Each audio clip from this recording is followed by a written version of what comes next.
semuanya, balik lagi di channel aku, Reta Pramesti. Nah, udah lama ya nggak bikin video seputar akun LTMPT.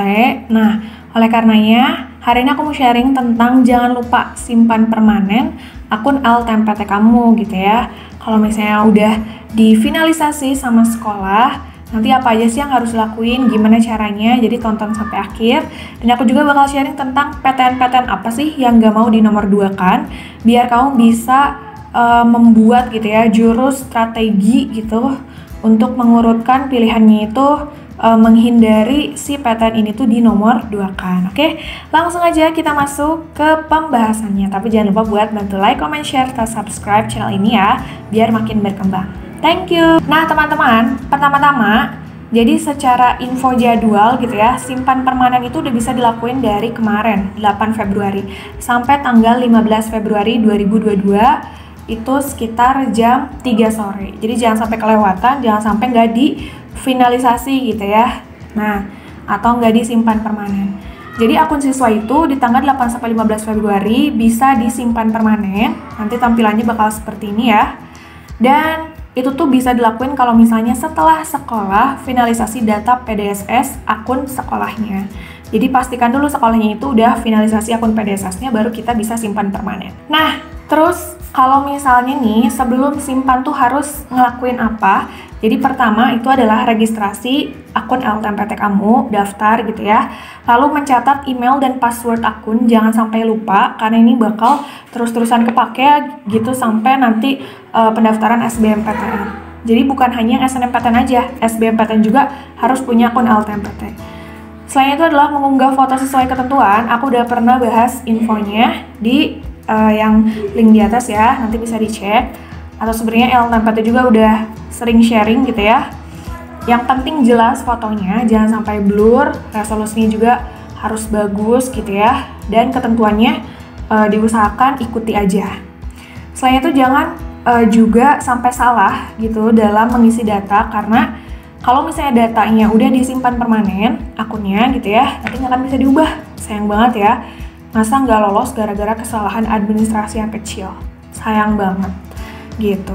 Terus kalau misalnya kamu ada pertanyaan, nanti cek aja di halo.ltmpt.ac.id. Aku udah ngecek tadi, itu lengkap banget sih. Jadi kalau misalnya kamu ada error-error kayak gitu, bisa dibaca dulu infonya seperti apa kayak gitu. Nah, ini aku nutupin ya. Oke, intinya cara simpan permanen itu sederhana banget.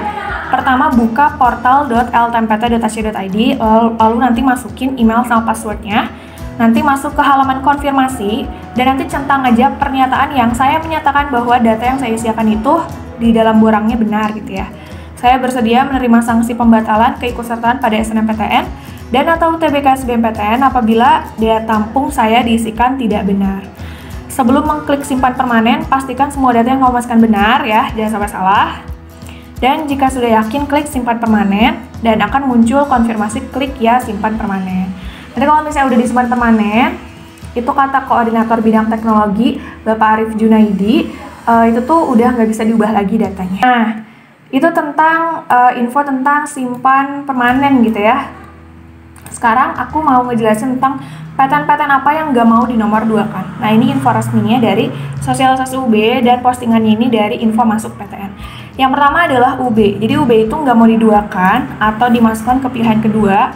Pertama, kalau misalnya siswa memilih 2 PTN, siswa di luar Jawa ingin kuliah di Jawa, sehingga pilihan PTN 1 pasti di Jawa. Nah, jadi jangan sampai main nomor 2 kan UB gitu ya. Kalau bisa sih di nomor 1, apalagi yang lintas provinsi.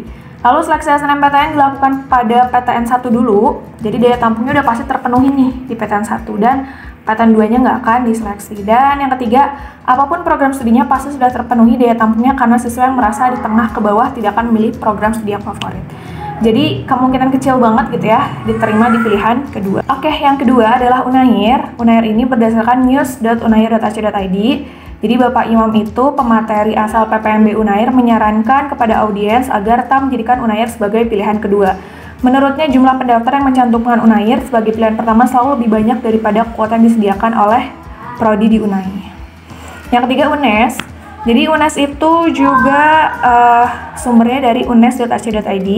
UNES bukannya tidak mau menerima pendaftar pilihan kedua, namun sejak adanya SNMPTN, UNES belum pernah punya pengalaman menerima pendaftar yang menempatkan UNES sebagai pilihan kedua. Wow, jadi emang harus pilihan pertama gitu ya, apalagi pilihan ketiga. Kalau sekarang udah nggak ada ya pilihan ketiga. Oke, selain itu juga PTN klaster 1 yang berpotensi juga pada dasarnya PTN manapun tentu saja tidak ingin dijadikan pilihan kedua, bener banget.